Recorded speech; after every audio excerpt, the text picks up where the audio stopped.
welcome to the lab in this part of it. I want to talk to you guys a little bit about Pharmanex, where Pharmanex came from, but I don't want to go through the history of Pharmanex. That's actually the first presentation when you get back upstairs.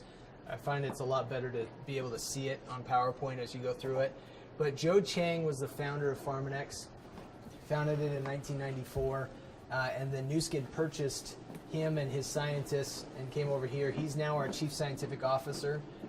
He's the chief scientific officer now over both Pharmanex and Nu Skin, so both the nutrition and the skincare. We have about 75 scientists on staff. Numbers fluctuate from time to time, but right around 75. About 40 of those are PhDs. And those PhDs are in 13 different disciplines. And then we own 4 labs ourselves, 2 here in the US and 2 in China. So this is our main R&D center. We have a duplicate one of these in Shanghai at our headquarters there. And our headquarters there is the equal square footage as both of these buildings there too.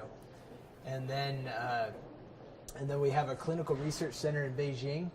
And then we also have the LifeGen Technologies lab when we purchased LifeGen that's attached to Madison, Wisconsin. And so we'll talk a little bit about those. When it really comes down to it, that clinical research center in Beijing is really what sets us apart. As every product that we put out has a double-blind, placebo-controlled, crossover randomized study, typically done by Stanford. They've been done by a lot of different universities, Tufts, Harvard, Yale, University of Utah. But Stanford we have an exclusive partnership with them. We built them their science department, and we have a first right of refusal of anything they develop for 20 years. I think we're about 5 years into it. But so for anything for the next 10 to 15 years or so that they develop that could be used for skincare or nutrition, we get first right of refusal with it. The reason I want to bring you through this lab, though, is I want you guys to understand some of the backgrounds. Like what I just told you about Stanford. Why would Stanford associate themselves with a network marketing company? You really think it was because we built them a science department and you couldn't get another company to build them a science department, or they wouldn't have the money themselves to just build their own building? You start to think about why would they risk. We all know the reputation of network marketing companies, right? You have to discuss it at some point. What you need to look at and go through and ask yourself is, why would these people risk themselves with Pharmanex or Nu Skin? Go through our scientific advisory board. So these people right here on the scientific advisory board, you got Dr. Lester Packer.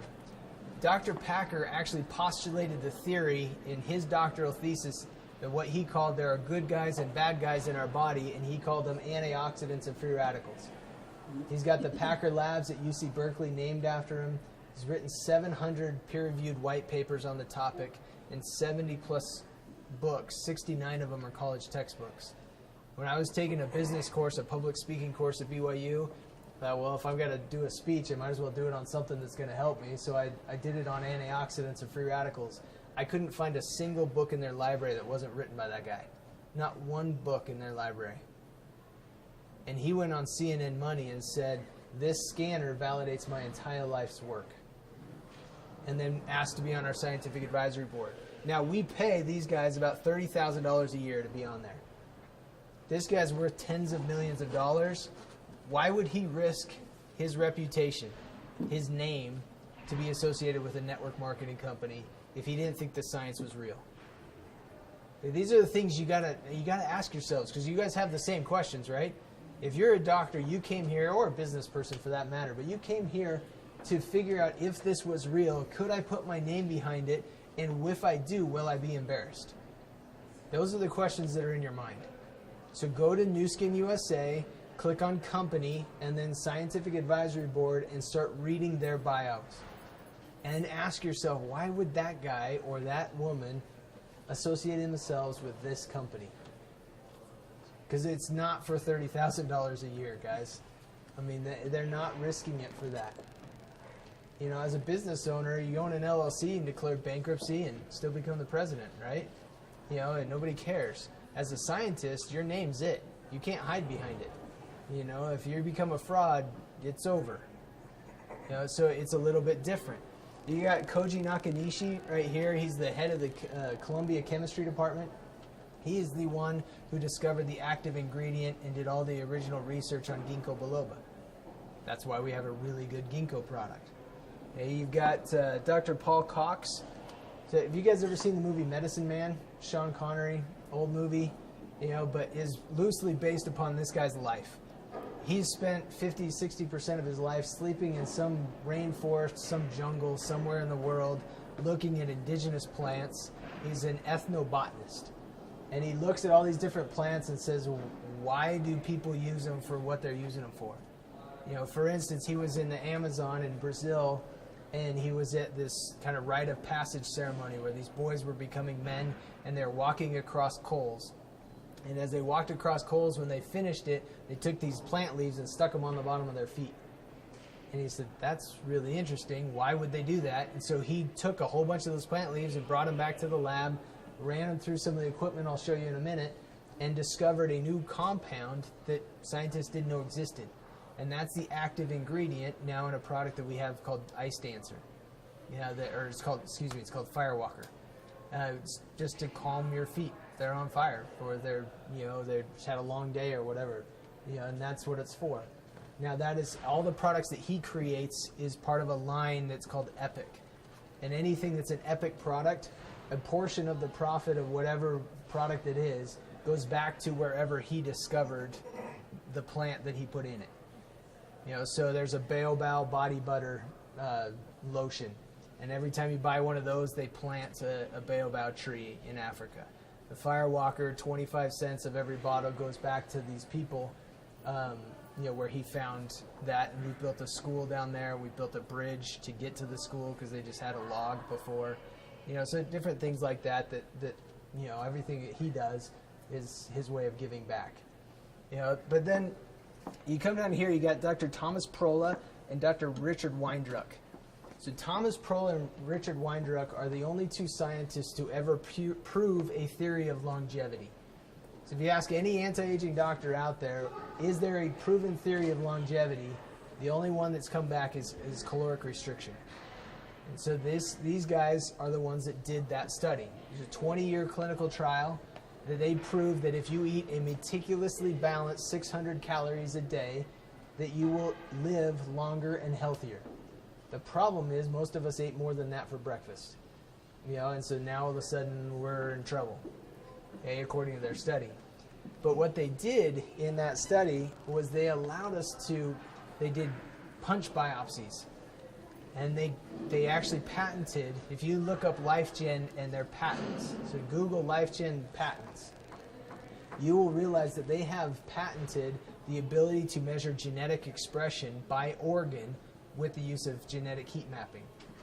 It means it's a chip that we can look at your genes.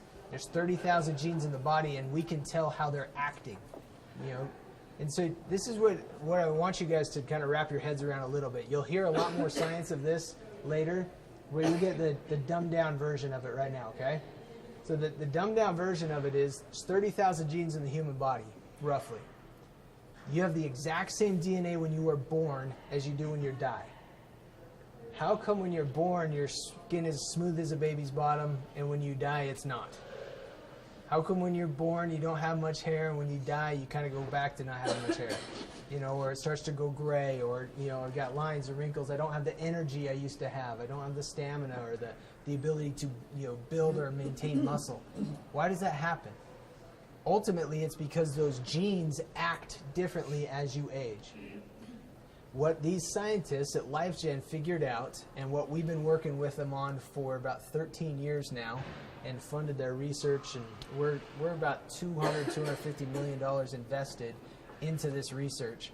And we developed this technology called AgeLock. Now, AgeLock is a technology that we can apply to multiple products. It's not a product, it's a technology that we can apply to both skincare and nutrition. So on the skincare side, the easiest way to explain it, there was a company, I don't remember the name of it, a big skincare company that had a commercial a couple years ago that said, we found the fountain of youth, and it's one gene called resveratrol. You guys ever remember any of this sound familiar? That company was fined over $100 million by the FTC for saying that. 100 million, because they didn't have any proof. But think about that logically. If there's 30,000 genes in the human body, resveratrol is the only one that controls lines and wrinkles? Does that make any sense? I mean, it just doesn't make any sense. You guys know how complex nutrition, how complex health is, you know, how complex the body can be. That doesn't make any sense. But what we figured out is there's 60 genes that change the way they act as you get older. 2 of which are elastin, which everybody's heard of. It produces the collagen and the firmness in your face, and elastase. The only thing that we can figure out by science that elastase does is break down elastin. That's all it does. And when you're a baby, your body produces next to none of the elastase and produces a ton of elastin. But on average, by the age of 27, your body stops producing elastin. It's done. And it just starts producing more and more and more elastase. And now all of a sudden you get sagginess in the face and lines and wrinkles, and these things start to happen. And you're wondering why. Well, it's because your genes are changing the way they act. We now have a number of skincare products that are clinically proven to reverse that and get those genes to act the way they were acting at the age of 20. I mean, within 90% clinically proven. So within 90% of the way your genes produced elastin at the age of 20 and the production of elastase. And that's why our skincare products are so unique. Because we're not just trying to cover it up or, spackle and putty. We're trying to change the way your skin is acting and change the way it was back to the way it used to be. No matter what your age. It doesn't matter if you're 80 years old, we can get you to produce the elastin and the elastase and 58 other genes that have that the same as the way you were producing it at 20 years old. And that's unique. That's really different. From a nutritional standpoint, we have a product we got a couple different products. The first one was called Vitality. And Vitality took 52 genes in the mitochondria of the brain, heart, and muscle tissue. And all of a sudden it started to change the way, your energy, stamina, libido, the ability for older people to build muscle and maintain muscle. That's not supposed to happen. You're not supposed to be 75 and be able to build muscle. But we've had a lot of people, anecdotally, that have been able to do that. But from a clinical trial, from a study standpoint, within 90%, we can get that mitochondria functioning within 90% of the way it did when you were 20 years old. That's what's amazing.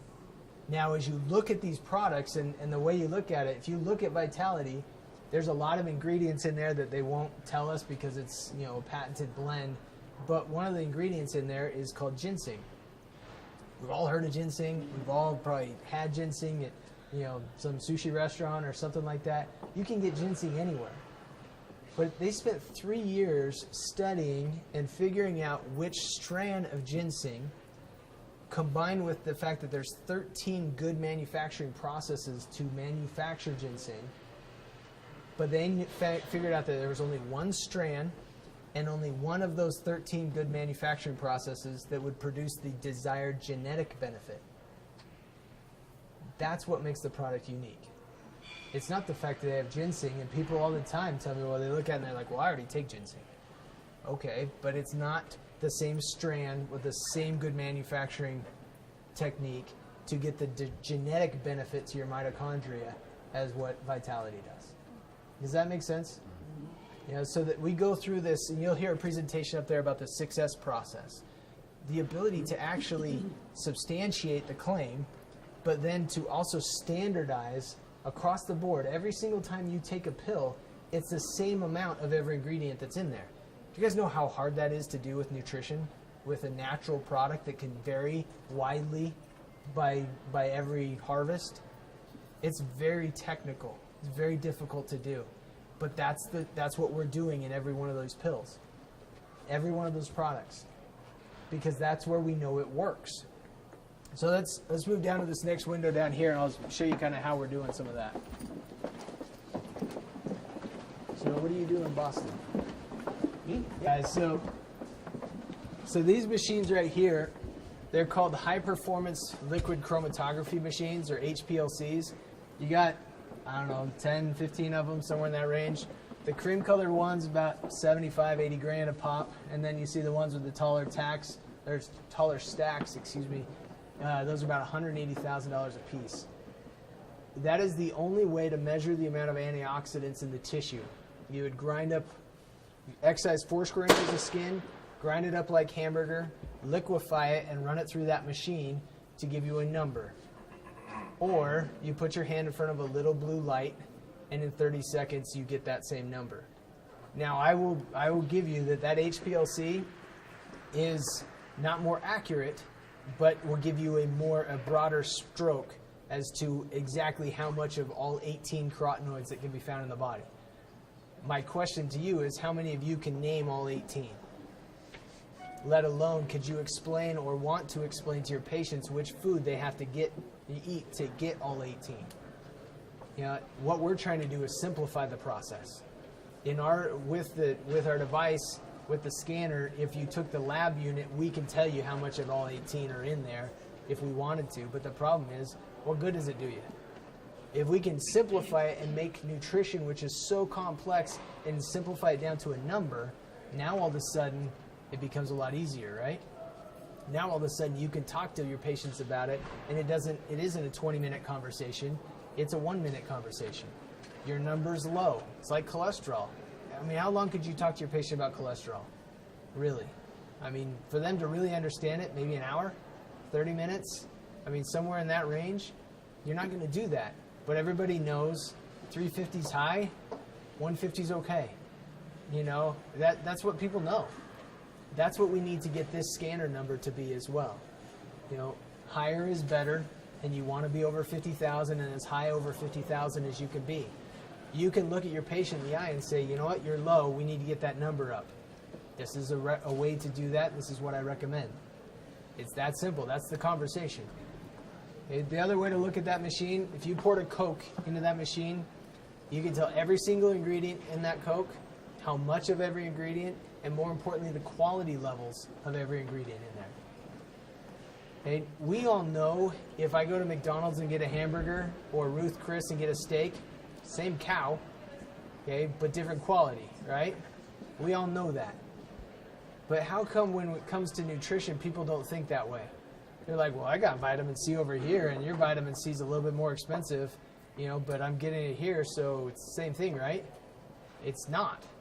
You know, is it natural? Is it synthetic? You know, is it ascorbic acid or something else? I mean, there's so many different variables that go into it, but people don't really necessarily look at the quality levels of it, which is why we have to have that scanner so we can prove whether or not it's being absorbed. Does that make sense? Okay.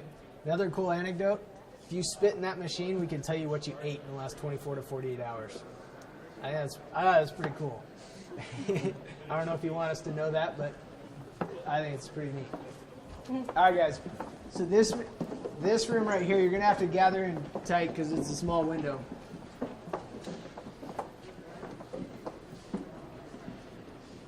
All right, so in the back, you got 2 machines in the back that have light towers or light stacks on them. Those are high-performance liquid chromatography with a mass spectrometer attached to it. What that means is that you have the ability to look at the compound or the molecule in 3D form. So we've actually taken 27 products and submitted them to the U.S. Olympic Committee for testing.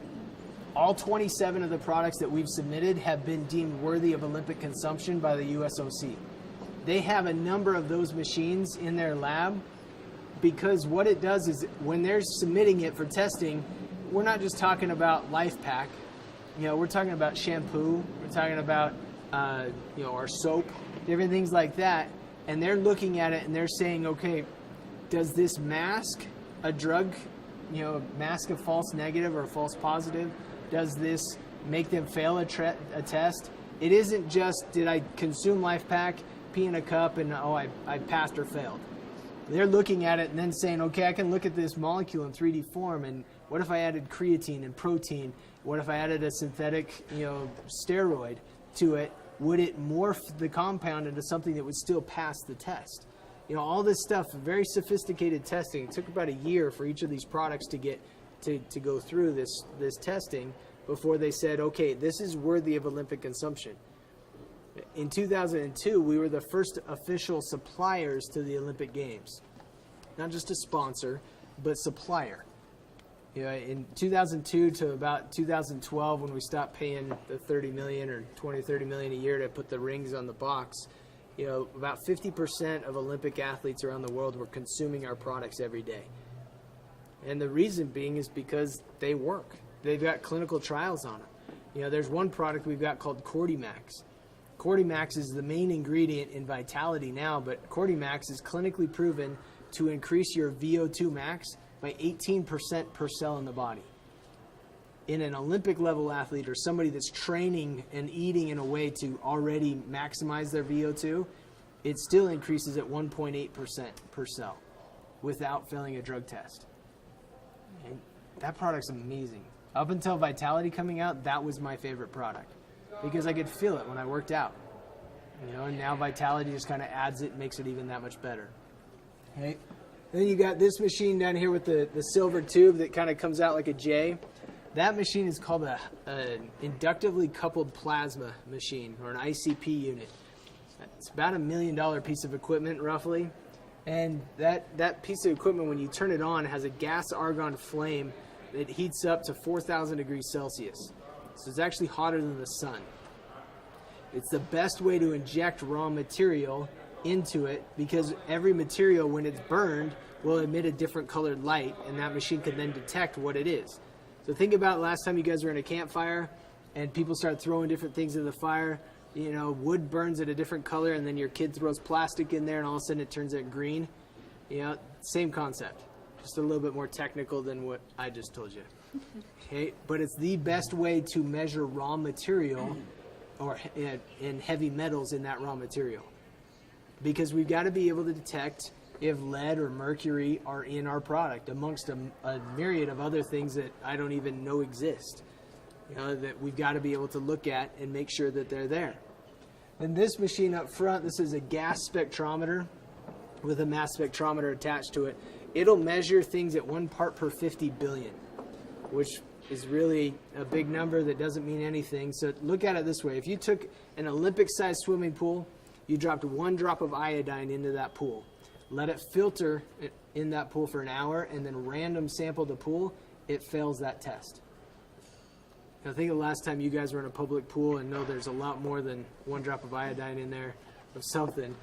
But the fact is, why do we care if it's 1 drop of iodine in an Olympic-sized swimming pool? What's the big deal? Ultimately, because our product's called Life Pack, our main family of products, our goal is that you take these for the rest of your life. I've been taking them twice a day, virtually every day for the last 15 and a half years.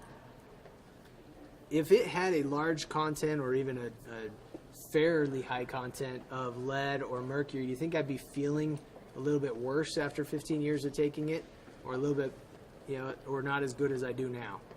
You know, and that's kind of the whole goal. They have to be able to measure this every single time. So on top of our scientists, we actually have about 50 to 70 quality control experts between here and Shanghai. And those quality control experts, they will random sample every single batch of raw material that comes from an approved vendor. So one of our PhDs is a pharmacognosist, and her job is to fly around to all of the sources and do soil testing and testing in their manufacturing facility, their drying facility. She's shown up to places before where the raw material is just laid out in the parking lot for drying.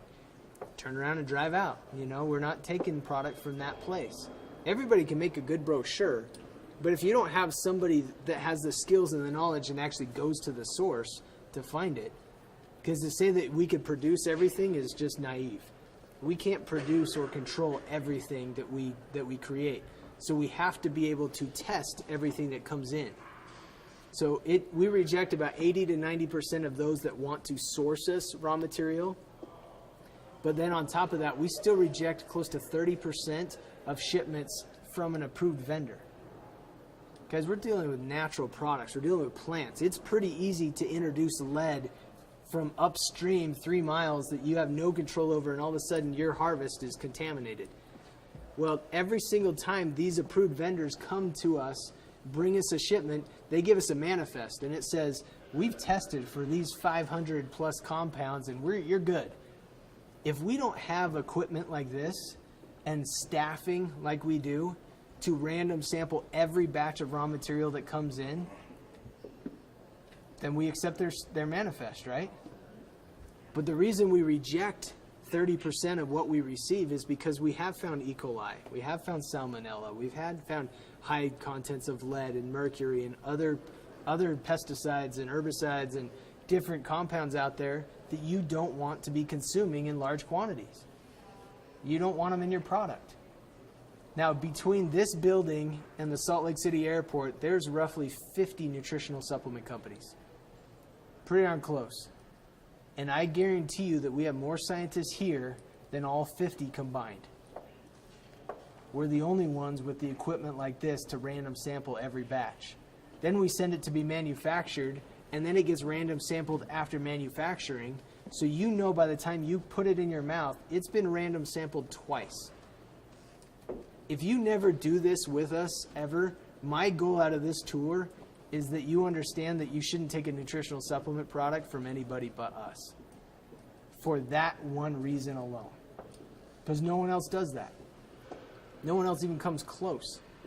Guys, the Attorney General from the state of New York and the state of Oregon last year issued a cease and desist letter to Walmart, Walgreens, GNC, and Target.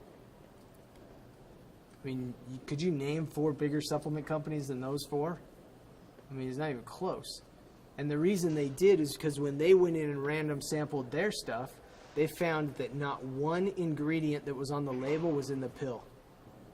Not one. Those pills were filled with flour, sand, houseplant material, and peanut oil. That's what they found. Now, it's not those 4 companies' fault necessarily, because I guarantee you they didn't manufacture any of them. I'd be willing to bet they were all manufactured by the exact same person. And there's private labeled for each one of those guys. Now, they've fixed it and changed it and everything else. What I thought was funny is I pass a Walgreens on the way to taking my kids to school every morning.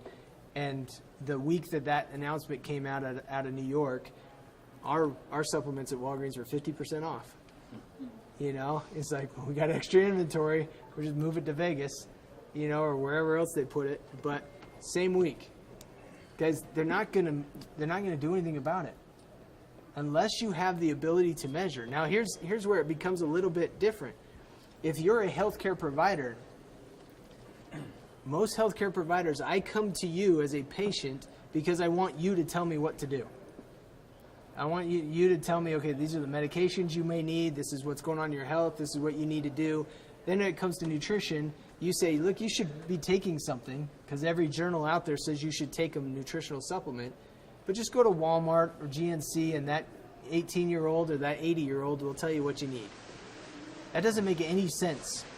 It makes 0 sense. But the fact is, most healthcare providers are unwilling to say, this is what you should take, because they've never had a tool to prove that it actually helped people. That's why that scanner makes so much difference. That's what allows it to changes everything. And that's why we need more of them out there. Guys, in the 15 years I've been doing this, there have been kids that have died from a kid's chewable vitamin. Vitamin Cottage has been shut down and done product recalls at least twice for high lead contamination. I mean, it keeps coming. When are we going to wake up and say, hey, if we can't prove it, why are we even using it? And that's the whole goal. And that's what sets us apart, makes us so different. That's why this is so important. You know, so I guess with that, does anybody have any questions from a tour standpoint or anything we got going on here? All right, guys. Well, what time is it? We got 9:13. We've got a lot of time, actually. What would you say the percentage of absorbability is in your product? Well, absorbability is going to be based off the patient themselves too, or the person, you know, as far as how that works. You know, we've got a lot of solution tests and things like that, knowing that, you know, proving that if you consume that capsule, it's absorbed by your bloodstream within 30 minutes of consumption. So we've proven all of that from that standpoint, but the real absorption test is that scanner. Does it get to the cells of the body? And so if I expand on that real quick, really what you've got to look at is, from an absorption standpoint, every scientist in the world, not every, but most of them we know if you consume food, how it gets into your blood. We know every single step of the process till it gets into the bloodstream. There's not a single scientist in the world that knows how it gets from the blood to the actual cells of the tissue. There's a lot of theories, but no one's been able to prove it. We don't know either. But the fact is, with the scanner, because we're measuring in the cells, we jump past that barrier where everybody else stops their knowledge, and we find out if it's there. And now we can reformulate and feed and measure, and reformulate, feed, and measure. It's a high school science project at that point. In the last 15 years since we got that scanner in 2002, we've reformulated our main products 6 to 8 times because we keep learning. Yeah, and so it is the best absorbed product because we can guarantee your score will get higher on this product than any other product out there. Does that make sense? Okay. So how fast, how early can you rescan to see the improvement or lack of improvement? So we guarantee it at 60 days. We wouldn't recommend you get scanned sooner than 30. A lot of people will do it in 30, but we guarantee that everyone will increase their score within 60 days or we give them all their money back. So that second month. And it's really because it takes 8 to 16 weeks to turn over all the cells in your body, and that's what you've got to do, to increase that scanner score.